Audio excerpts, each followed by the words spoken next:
Hello and welcome to Stochastic Agency. My name is Brian and today is the August 13th where we're talking about evocative environments. Now, I'm pretty sure that a lot of people will be talking about their favorite fantasy environment. I, however, am going to be taking a different bent.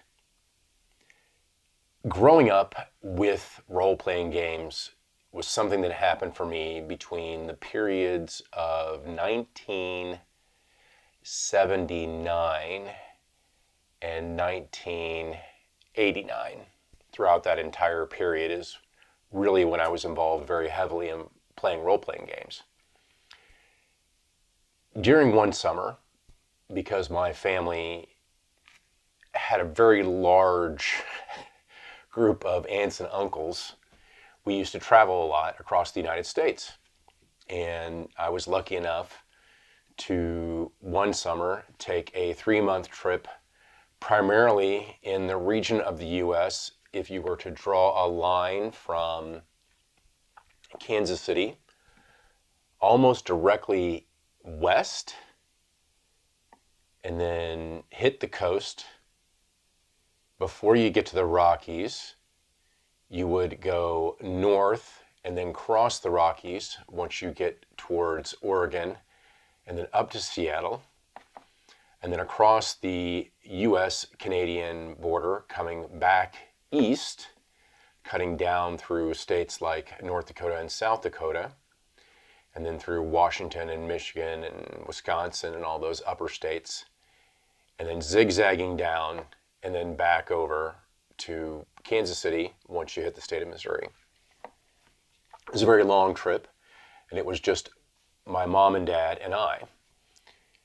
And you can imagine, if you're at all familiar with this part of the world or this part of the United States, that there's lots of places that one would see. Everything from National Arches Park to the Snake River, the Grand Canyon, Yellowstone, the Badlands in the Dakotas,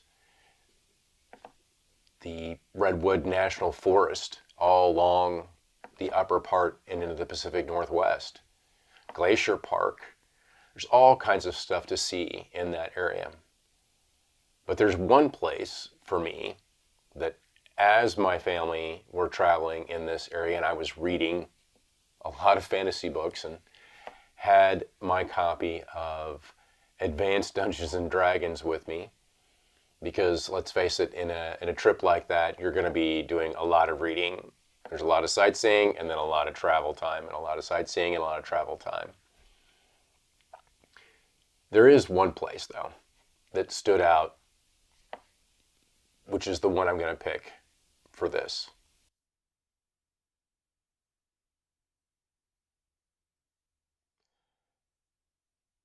So Mount St. Helens is part of an arc-shaped band extending from the southwest British Columbia region into northern California, roughly parallel to the United States Pacific coastline, known as the Cascades Volcanic Province. This is an area where there is a Pacific plate that subsides underneath the North Atlantic plate. So as we're moving. So Mount St. Helens, it was the 5th highest peak in the state of Washington. It stood out prominently due to its symmetry, which some people often called it Fujisan, if I remember correctly. It was one of the things that would come up that I remember from being up there. And it was covered in ice and snow just all over the place. Prior to the 1980 eruption, it had 11 named glaciers on top of it. So in March of 1980, Mount St. Helens experiences a earthquake of about 4 to 4.3 magnitude. And then by the 27th is when the steam venting begins to happen, and by the end of April, the entire mountain's northern side collapses. And on May 18th, a second earthquake happens. This one somewhere between 5 and 5.3 magnitude, which triggers this massive collapse of the entire north face. So it's the largest known avalanche in recorded history for the United States in that region. And the magma of St. Helens burst into a large, what's it called, pyroclastic flow that flattens vegetation for over 200 to 250 miles, square miles. That's roughly 600 kilometers squared.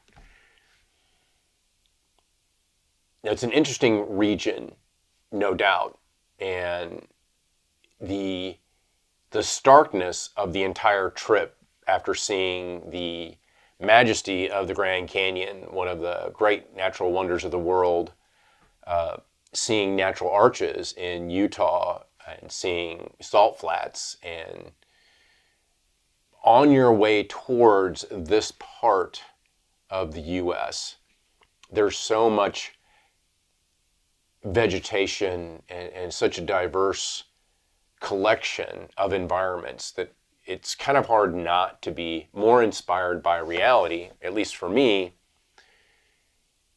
and to have it evoke this fantasy, surreal-like experience when you come around the corner on a mountain pass and you begin to see the devastation that was laid out by the eruption. I've watched a lot of documentaries. It's one of my favorite things to kind of watch when I think about role-playing environments in general all over the world, because it's so expensive to travel anywhere. And I have no idea if I'll ever be able to take a trip like I did with my family when I was a kid these days, even living inside the United States. It's just very cost prohibitive. But when you come around the corner of a pine forested mountainside and you just see a swath of destruction, because when we arrived at Mount St. Helens at the lookout that we had planned to attend, which was facing almost into the exposed side of the mountain, it was just a gray wasteland moonscape. It was completely unbelievable to just have these lines drawn in nature. And when you're an impressionable young kid, it's probably one of the reasons why I was always interested in ecology and society after that trip, just from having seen all kinds of things, that it's hard for me to pick a fantasy setting that I could truly say is more evocative of what I've actually seen in the real world. When you get to view these natural wonders that are around you, you can see how you yourself could make accentuations on them. You can ramp them up in your own mind. But I've always found the real world to be more evocative of anything, to be a springboard into imagination, to imagining what a world could look like. I live in the United States. I live in the central Midwest, for lack of a better way of putting it. I'm almost directly in the middle of the U.S. We don't have castles here, and the castles that are here were imported. Architecture can mimic what it was like, and it's certainly interesting to see how it could be done, but this isn't the UK. I didn't grow up being able to go a little ways, through the country and see an actual castle or to see actual ruins. That's completely different, And viewing things like watching a documentary on a volcano, Mount St. Helens, any of the ones that are active, Iceland being the one that gets a lot of attention. It's a lot different when you get to see it for the first time and you get to see it in person.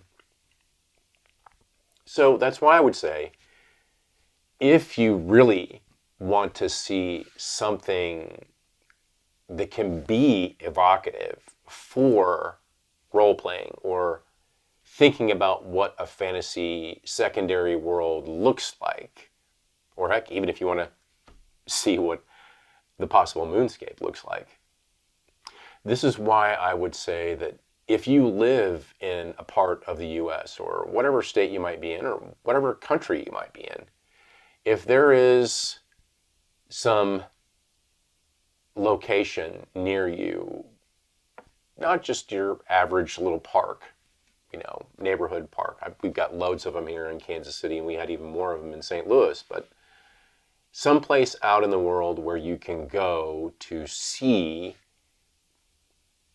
a massive canyon or some huge geological formation or some natural wonder that you might be close to, whatever it might be. Get a chance to get out and see it.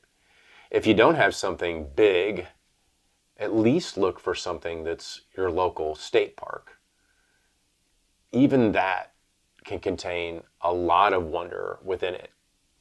We're lucky enough here in Missouri to have quite a few great state parks that are good to go visit for any number of reasons, whether you're fishing or you're a hiker or camper or river rafter or mountain climber, although people would probably laugh about mountain climbing in the state of Missouri, but there's a lot of good rock climbing here. Get a chance to do it. You're not really going to see anything more evocative of something that, rather than just looking at a picture of it, that you can actually go and see it and experience it.